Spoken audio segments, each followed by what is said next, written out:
Hi, Shirley here, and today I would like to talk about the yes space and manifestation and personal will. Or in short, why do we use the yes space in manifestation, and why do we only manifest for things that do not interfere with other people's will? So, as I mentioned in the previous video, the yes frequency or yes space is what I believe is at the heart of our well-being. From that point, when we manifest from the yes space, we expand our well-being and we make sure that the manifestation is for the highest good, for our well-being, something that will serve us along the way.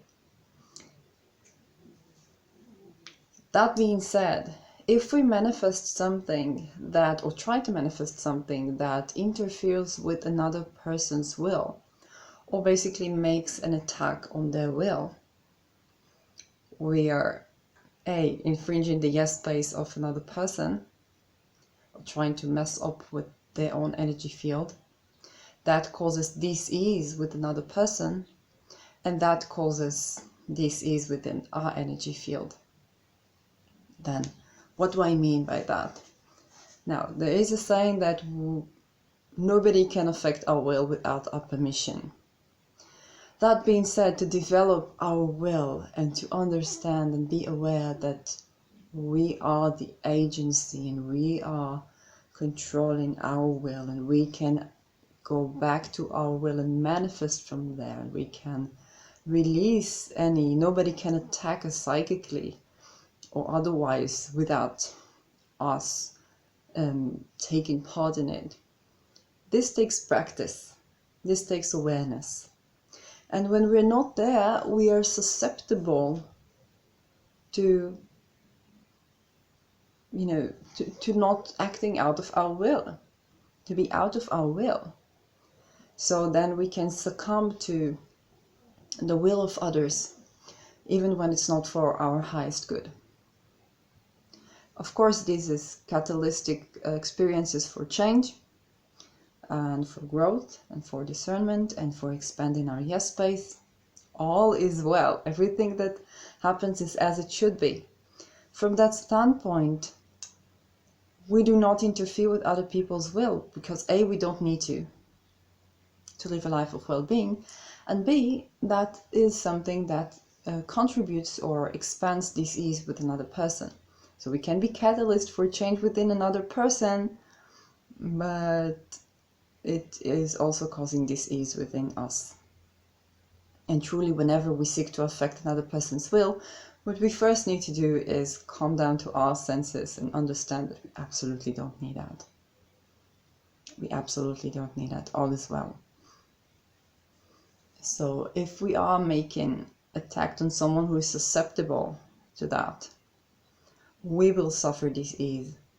I can give example that is not from my world, but people that try to use spells or make other people attracted to them oftentimes deal with the fact that they make other people attracted to them, but then they not necessarily want the other person again, or that other person acts in a way that is not of well-being because they're not aligned, and then they want to get rid of that other person, but it's difficult because they still try to affect the other person.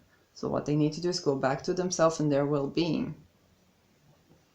And this is true, especially, it's true when you manifest, let's say, love. It's true when you want to get a job, particularly.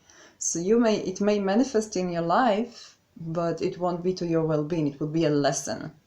So there is,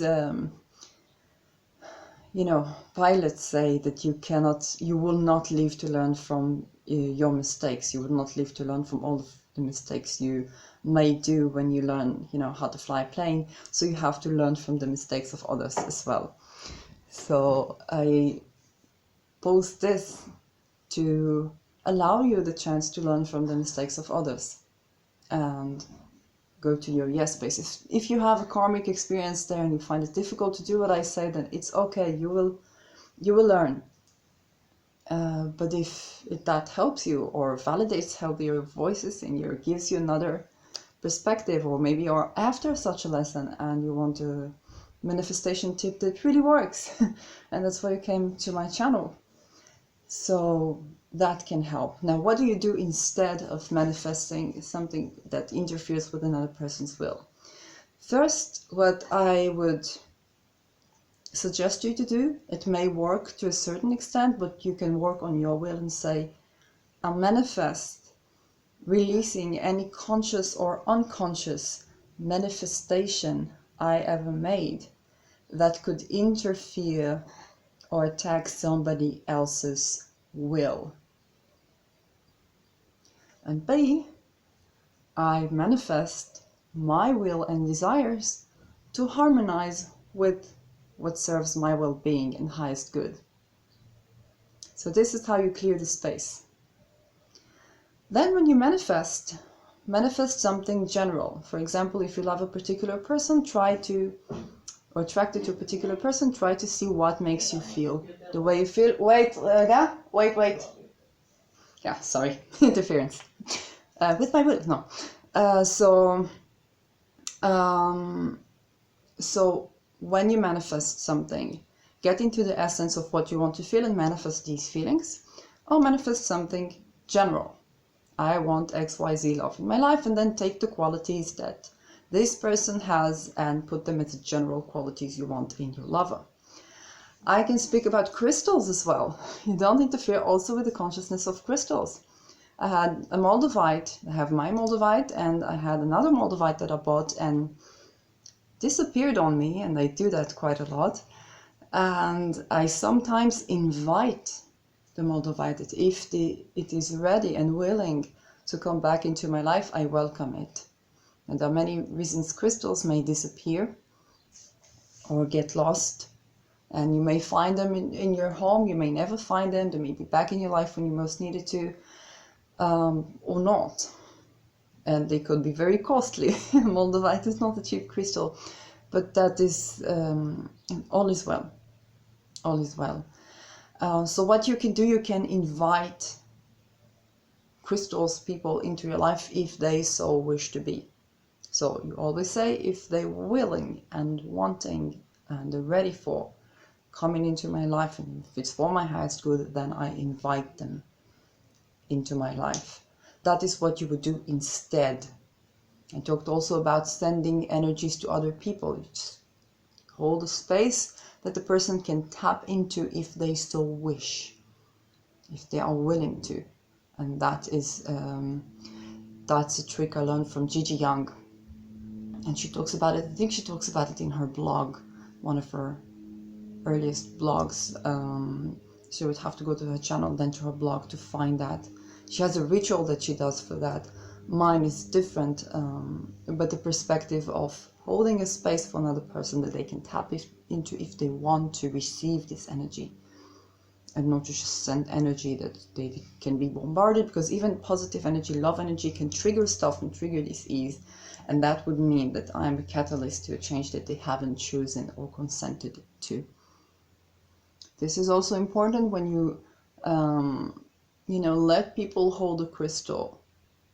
Tell them a bit about it first. Tell them that this is transformative. Tell them, if you let people hold a moldavite or gift people with the moldavite, tell them about this first and make sure that they know that only if they consent to it, see how it works for them, and they can release it whenever they want to.